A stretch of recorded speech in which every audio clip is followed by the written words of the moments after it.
প্রথম বছর আজকে অষ্টম দিনের মতো চলছে গণতোড়া সংগ্রহ কার্যক্রম। এর আগে কি আপনি কখনো দেখেছেন এরকম ভাবে গণতোড়া দিতে মানুষকে? হ্যাঁ, 22 সালে যখন সিলেটে বন্যা হয়েছে, যখন 12টা জেলা প্লাবিত হয়েছিল, তখন কিন্তু হচ্ছে সিলেট সুনামগঞ্জ অঞ্চলটাতে তো আমরা সবাই অবশ্যই মানে আগে আসছিলাম আর কি। অবশ্যই আমি দেখছি এর আগেও। এবং আমাদের উত্তরাঞ্চলে, যদি উত্তরাঞ্চল হচ্ছে, আমার বাসা হচ্ছে উত্তরবঙ্গে, উত্তরবঙ্গ কিন্তু এই দিক থেকে অবহেলিত থাকে সবসময় আর কি। মানে আমরা এই মানে দক্ষিণাঞ্চল বা এই যে এবারে ফেনী নোয়াখালী অঞ্চলটাতে যেভাবে আসলে হাইলাইট হয়েছে, উত্তরাঞ্চলটা কিন্তু এইভাবে হাইলাইট হয় না। তবে আমরা দেখছি, আমরা এজ মানুষ হিসেবে আমরা সবসময় মানুষের পাশে দাঁড়াই আর কি। এবারও যেমন দাঁড়াইছি, এর আগেও আমি দেখছি এরকম হচ্ছে সিলেটের বন্যার ক্ষেত্রে হয়তো টিএসসি থেকে এইভাবে যায়নি, বাট সর্বস্তরের মানুষ কিন্তু আসলে ওই বন্যাতে পার্টিসিপেট করছে, মানে যতটুকু করা যায় আর কি। কেমন লাগছে আসলে সহযোগিতা করতে পারে? না, এটা তো আলহামদুলিল্লাহ অনেক ভালো লাগছে যে আমরা মানুষ হিসেবে মানুষের কাছে দাঁড়াচ্ছি, মুসলমান হিসেবে মুসলমানের কাছে দাঁড়াচ্ছি। এটা তো আমাদের দায়িত্ব এবং ফরজ দায়িত্ব আর কি। তবে আমার কাছে মনে হয় যে প্রত্যেক বছর বন্যা হচ্ছে, আমরা প্ল্যান দিচ্ছি, এটা একটা আমার মনে হয় কমপ্লিট একটা সলিউশন দরকার আর কি। যে প্রত্যেক বছর বন্যা হবে, প্ল্যান দিবে, এইভাবে তো চলতে পারে না আর কি।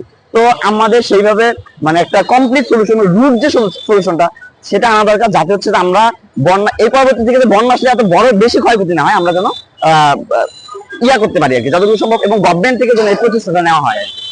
আপনি বিষয়টা হচ্ছে যে এর আগে আমরা কিন্তু এতটা মানুষকে বন্যা মানে টেরার দেওয়ার জন্য এতটা আগ্রহ দেখিনি। সিরিয়াল মেনটেন করে টেরার দিচ্ছে, আমরা কোনো সিরিয়াল মেনটেন করে টেরার নেওয়ার প্রসেসিংটা দিচ্ছি। এটা আসলে কেমন দেখছি? না, এটা তো ভালোই আছে, সিরিয়াল মেনটেন করে। মানে ব্যাপারটা হচ্ছে, যেহেতু হচ্ছে প্রায় 8টা জেলার উপরে প্লাবিত হয়েছে, তো যদি আপনি প্রসেসিং ওয়েতে প্ল্যানটা না দেন, তাহলে সবার কাছে হয়তো পৌঁছাবে না বা এখান থেকে ভালোভাবে যাবে না আর কি। তো এটা তো নিঃসন্দেহে ভালো আর কি। আমি চাচ্ছি এইভাবেই চলুক আর কি। তবে আমার মনে হয় যে আরেকটা বেটার হয়, যারা হচ্ছে আর্ম ফোর্স আছে, সেনাবাহিনী আছে, সেনাবাহিনীর মাধ্যমে যদি হচ্ছে প্ল্যানটা সব অঞ্চলে যাওয়া যায়, কারণ ওরা হচ্ছে প্রসেসিং ওয়েতে খুব ভালোভাবে যাইতে পারবে আর কি, ভালোভাবে দিতেও পারবে আর কি। কিন্তু আমার মনে হয় যে সেনাবাহিনী বা যারা নৌবাহিনী, বিমান বাহিনী আছে, তাদের মাধ্যমে যদি আর কি সব জায়গায় আছে প্ল্যানটা পৌঁছায় দেওয়া যায়, তাহলে আরো ভালো হবে আর কি। আসলে বন্যা যে বছর বছর হচ্ছে বিভিন্ন অঞ্চলে মানুষ ক্ষতিগ্রস্ত হচ্ছে, এটা কিভাবে মোকাবেলা করতে পারি আমরা, আবার করা যাবে কিনা? যে আমি যদি বলি যে আমরা ভারতের সাথে, ভারত থেকে 54টা নদী উৎপত্তি বাংলাদেশ, কেন 54টি নদী শেয়ার করি ভারতের সাথে আর কি।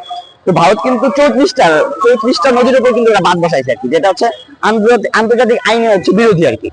তো এটা তো কখনোই হইতে পারে না যে ওরা শুষ্ক মৌসুমে হচ্ছে পানি আটকায় রাখে, আর বন্যা মৌসুমে অতি বন্যার কারণে পানি ছেড়ে দেয় আর কি।